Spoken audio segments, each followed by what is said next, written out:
Alam niyo po, mga kapartner, no?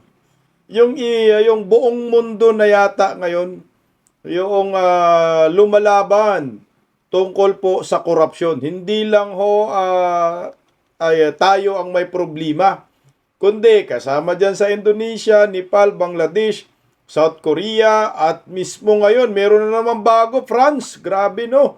Yung bansang France ay nagrarally na rin po sila. Ang pinaglalaban po din nila ay paglaban sa korupsyon sa mga namumuno sa kanilang bansa. Ngayon po, sa atin po, pag tiningnan po natin, pareho naman po tayo ng ipinaglalaban. Pareho rin naman tayo, korupsyon ang pinag-uusapan at mga politikong nangurakot sa kaba ng bayan. Ngayon, ang tanong dito, kailan ba mag-ingay ang taong bayan at kikilos at isigaw ang karapatan nating mga Pilipino? Kasi itong mga mamayan sa ibang bansa, mulat na mulat sila sa korupsyon sa kanilang bansa. Subalit tayo ay kakalungkot, alam na po natin na meron talagang korupsyon at alam na po natin na ginahasa ang kaba ng bayan sa administrasyong ito. Ang mga pasimono, yung mga buhaya dyan sa Kongreso. Ano kaya ang hakbang ng taong bayan dito? Kasi nga, nakakalungkot ho. Yung, ito nga, nakakaingit yung sa Nepal, mga kapartner. Nakita ko po yung sa Nepal. Grabe, millennial, mga ano yan. Anong tawag yan? Yun, Gen Z, Yun ngayon ang tawag sa kanila. Grabe, ang tatapang. Ang tatapang mga partner, ang tindi, Sa mga sigaw nila, tayong mga kabataan, tayo ang pag-asa. Kung hindi tayo sisigaw, sino pa? Kung hindi tayo makikipaglaban, sino pa?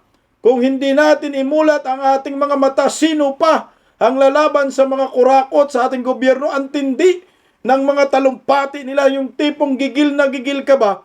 Dahil kinurakot ng mga opisyal ng gobyerno ang pira ho ninyo.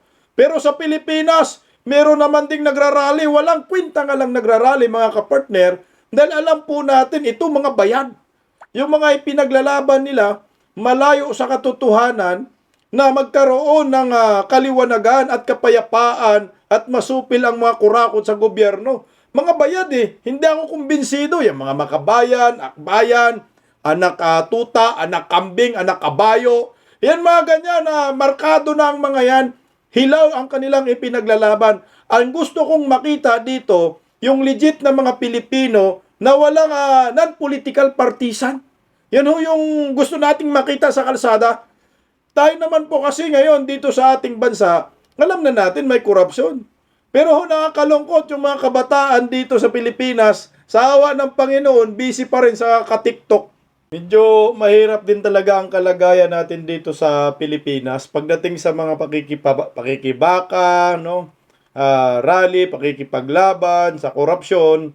Kasi nga, ang Pilipinas, tayong mga Pilipino, hati at masyadong nilamon tayo ng politika, pamumulitika. Kaya ang kagaya ho ito, yung mga kabataan party list, akbayan, sumisigaw din sila Ang sigaw nila, labanan ang korupsyon. Ang problema, paano ka sasama dun? Tayong mga supporters ni former President Duterte, ang katabi mo, pareho tayo, gusto natin labanan ang korupsyon. Pero Duterte diehard supporters tayo. Ang katabi mo, yung sinamahan mo, biglang sisigaw. O panagutin ang mga Duterte. Edi magrambol na lang tayo pag ganon. Kaya ang hirap Kasi itong mga makabayan, yan mga komunista, aktivista, hindi mo talaga yan mapipigilan. Meron talagang hidden agenda yan. May mga watawat pa, dinadalang bandila. Hindi mo maintindihan anong mga bandila yung mga dinadala nila. Pilipinas lang naman, isa lang naman bandila natin Watawat ng Pilipinas.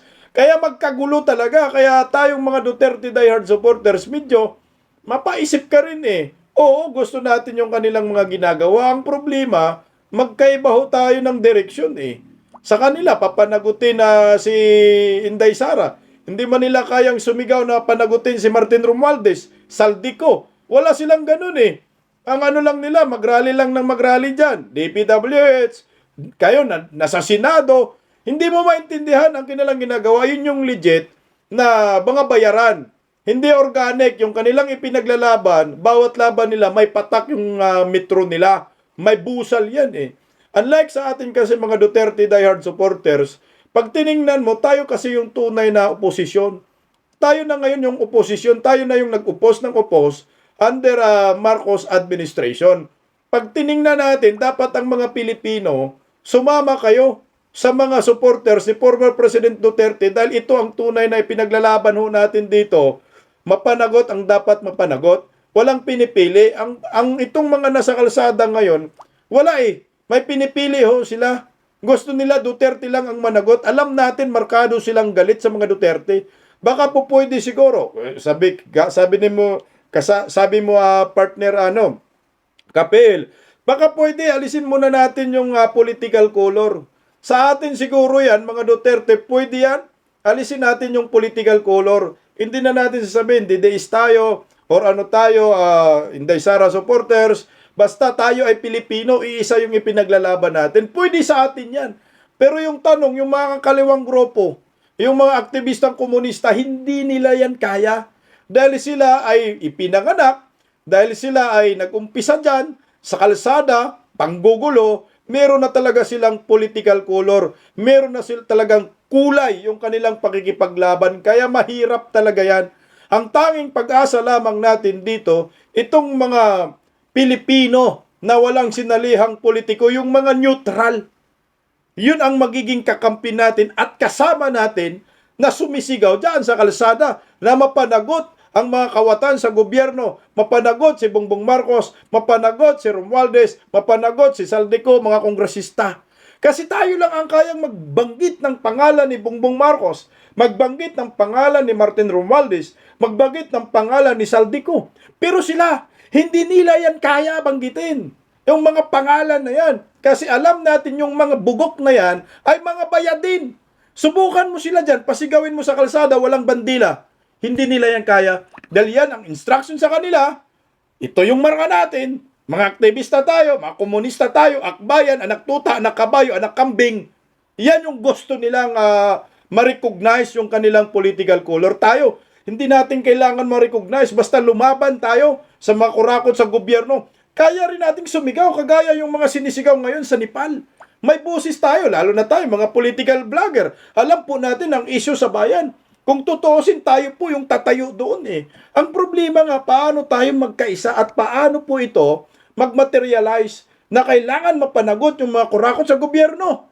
Eh kung pagdating doon, yung mga kasama natin may dalang watawat, Duterte panagutin, buang na talaga partner.